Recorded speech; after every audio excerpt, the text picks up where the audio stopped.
Today, we're going to address some of you fellas. When I think about the way we used to be. What's up, guys? Mayowa here. I'm going to address some of the things you guys said to my last video. God told him I was his wife. I have it in the cards. A man friend of mine forwarded the post and he basically was saying, brothers, please let's learn to accept no for an answer and move on.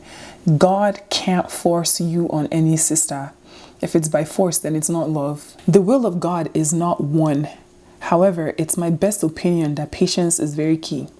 If God has not asked you to move on, then wait.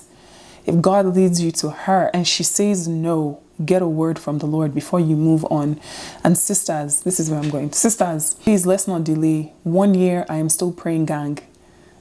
Let's not delay a brother for too long. At times, it's better we are a little more open. Nothing wrong in saying, truly, God spoke to me about you, but I don't like you.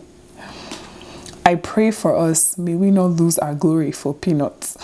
I want to address a couple of things. First thing I want to start off by saying is, what is your reaction when you get a proposal? So this video might not really be for my American crowd or my American people because you're like, proposals. Or sometimes when I tell my friends, I'm like, oh, this is the amount of proposals I've gotten. They're like, why are you meeting all these men? And I'm like, I'm not meeting them. They're the one that is finding me. I don't understand. This is for my Niger crowd. They're the ones that deal with this a lot. And I understand. Sisters, I'm here for you. Brothers, I got you.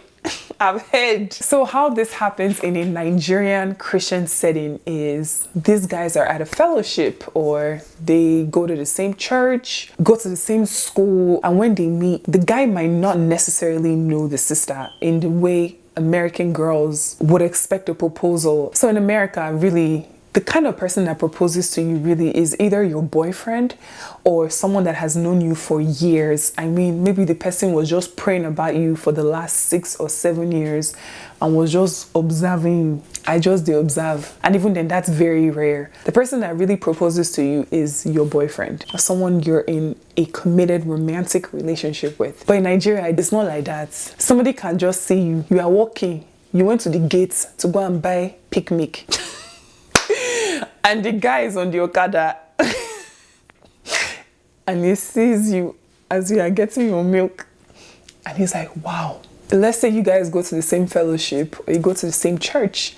He might approach you for marriage. It's that simple. Probably will speak to his pastor, somebody spiritually responsible for him, and he will take it to that person first and say, hey, I saw Shade at Ondaji and I think she's my wife. I've prayed about it. I feel like the Lord is saying this is my wife. And the pastor might probably say, okay, go ahead. Or the pastor might say, hey, you and several other guys are proposing to this girl. Sure, how? Are you sure it's God? That kind of situation. And the guy proposes. When he proposes, he doesn't propose with a ring for the most part. He's just talking to you with mouths. Sis, so the Lord is saying you're my wife. Please pray about it and give me an answer so we can either move towards marriage or go our separate ways. Usually they won't say go our separate ways. The main conversation is to move towards marriage. And so that's how people really meet and get a lot of proposals in Nigeria. I want to start off by saying, girls, this is your response to a proposal. When somebody proposes to you, the first thing you do is to thank the person. Do you know why, girls? Because it takes a lot for a man to open his mouth and come and meet you. It's a lot for a man to actually say, look, I think you could be my wife. Just imagine somebody saw you at the gates, you were buying pig milk, he fell in love with you, or he heard a voice, whatever the voice is, true or false, but he heard a voice and he started nursing you in his heart. It took him probably weeks or months to muster up the courage to finally say something to you. When you say something like that to a woman, you're putting yourself in a position for the woman to hurt you. You're putting yourself in a position for the woman to reject you, quote unquote. Be sensible. Because I know that there are some girls that are really rude about it. Even if you already know, there are times when you can sense that somebody is coming to you. Even if the person is not for you and you know immediately, like, this is not the right man for me. Just start by saying, Thank you. The next thing to do is to let the people concerned know. People concerned like your pastor, your singles pastor, your parents. And then the next thing to do is to pray about them. The more people that come, obviously, the more you need to actually spend time praying about each of them individually. So let's say I've just prayed about 3 guys, right? And then another 2 guys come up. And I know already that these 3 guys aren't it. I start telling them, sorry, it's not you, sorry, it's not you, sorry, it's not you. If not, if you look now, it will now be 5 guys. Just take them small and pray about them, release them. Or if it's a yes, congratulations, you're engaged. At least I know it happened to me where I had this season where I was so overwhelmed that I honestly blocked all their numbers, because while I was in the process of praying, a lot of them felt like they could start talking to me, or they could start speaking to me like I was their girlfriend. And I didn't even mind just to say, okay, hi, how are you? How's your day? Just out of being polite. But all of a sudden, it was this X amount of guys. They were too much for me. It was too plenty. I don't know how people used to cheat on people. This person will text me morning. This person will text me afternoon. This person will call me night. This person will want to FaceTime me. This person, it's too much. Sometimes you have to put a fast into it. There were times where I would hear conflicting messages, and so I had to put a fast into it. This is where I'm going. Once you know that this person is not for you, don't waste their time, because that's very irritating. The Bible says in Galatians 6 that God cannot be mocked. Please, whatever you sow, you will reap. Stop that rubbish. A lot of Nigerian girls, they do that, especially the spiritual. Stop that mess. Stop it. I'm telling you right now. I know some girls that are still praying about a man for 2 years, which, please, by that time, he could have born. He could have had how many children? If he born twins, how many children? Did Jesus travel to Mars or Jupiter? Where did God go? Did he go somewhere that you cannot hear him? Unless you're not used to his voice, you don't know how he speaks to you, or you're just plain confused. There's nothing you are praying for more than a month. What are you praying about? What are you saying that God cannot hear, or God cannot give you an answer? Stop being wicked. Let's not be wicked. And another thing I wanted to say is, don't attack the person. I've seen the way like American people break up, and I'm like, what are they doing? These guys are crazy. I was watching one the other day. Guys, I have some shows that are my guilty pleasure. I'm like, I should not be watching this mess. One of them is 90 Day Fiancé. If you're a 90 Day Fiancé gang, please let me know. Like, that show is so stupid.